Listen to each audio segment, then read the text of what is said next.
ಹೆಚ್ಚಾಗಿ blood cancer most common cancer ಮಕ್ಕಳಲ್ಲಿ. So ಅದನ್ನ ನಾವು ಲ್ಯುಕೀಮಿಯಾ ಅಥವಾ ಲಿಂಫೋಮಾ ಅಂತ ಕರಿತೀವಿ. ಸೊ ಈ ಲ್ಯುಕೀಮಿಯಾ ಲಕ್ಷಣಗಳೇನು? ಮತ್ತೆ ಅಡಲ್ಟ್ಸ್ ಥರಾನೇ, ಅಂದರೆ ದೊಡ್ಡವರು ಹಾಗೇನೆ ಮಕ್ಕಳಿಗೆ ತುಂಬ ಸುಸ್ತಾಗೋದು ಜಾಸ್ತಿ ಆಗುತ್ತೆ. ಅವರು ಕಲರ್ ನಾರ್ಮಲ್ ಇರೋದಿಲ್ಲ. ಅಂದರೆ ಹೇಗೆ ಮಕ್ಕಳು ತುಟಿ ಕೆಂಪಾಗಿರುತ್ತೆ, ಪಿಂಕ್ ಇರುತ್ತೆ, ಅವರು ಆಲ್ ದ ಟೈಮ್ ಆಕ್ಟಿವ್ ಇರ್ತಾರೆ, ಆ ಆಕ್ಟಿವಿಟಿ ಕಡಿಮೆ ಆಗುತ್ತೆ. ಅಪಟೈಟ್ ಅಂದರೆ ಅವ್ರಿಗೆ ಹಸಿವಾಗೋದು, ಯೂಶಲಿ ಮಕ್ಕಳು ಇಂಟ್ರೆಸ್ಟ್ ತೋರಿಸಿ ಊಟ ಮಾಡಬೇಕು, ಸೊ ಅಪಟೈಟ್ ಕಡಿಮೆ ಆಗುತ್ತೆ. ಸ್ಕೂಲ್ ಪರ್ಫಾರ್ಮೆನ್ಸ್ ಕಡಿಮೆ ಆಗ್ಬೋದು. ಒಂದು ಸ್ವಲ್ಪ ದೊಡ್ಡ ಮಕ್ಕಳಲ್ಲಿ they may not be able to pay attention, ತೀರಾ ಸುಸ್ತಾಗ್ಬೋದು. ಕೆಲವೊಂದು ರೇರ್ ಟ್ಯೂಮರ್ಸ್ ಇದೆ, ಅದು ಹೊಟ್ಟೆಯಲ್ಲಿ ಕಂಡುಬರುತ್ತೆ.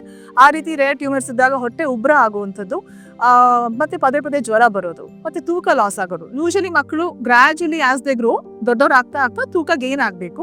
ಬಟ್ ಹಾಗಾಗದೆ ಮಕ್ಕಳು ವೆಯ್ಟ್ ಲಾಸ್ ಯಾವಾಗ ಆಗ್ತಾರೋ that is one of the major ನಾವು ರೆಡ್ ಫ್ಲಾಗ್ ಸಿಂಪ್ಟಮ್ಸ್ ಅಂತ ಹೇಳ್ತೀವಿ. ಅಂದ್ರೆ ನೆಗ್ಲೆಕ್ಟ್ ಮಾಡ್ಲಿಕ್ಕೆ ಆಗದೇ ಇರುವಂತಹ ರೋಗ ಲಕ್ಷಣ. ಈ ರೀತಿ ರೋಗ ಲಕ್ಷಣಗಳು ಕಂಡು ಬಂದಾಗ ತಕ್ಷಣವೇ ನೀವು ಪೀಡಿಯಾಟ್ರಿಷಿಯನ್ ಅಥವಾ ಡಾಕ್ಟರ್ ಹತ್ರ ಕರ್ಕೊಂಡು ಹೋಗ್ಬೇಕು.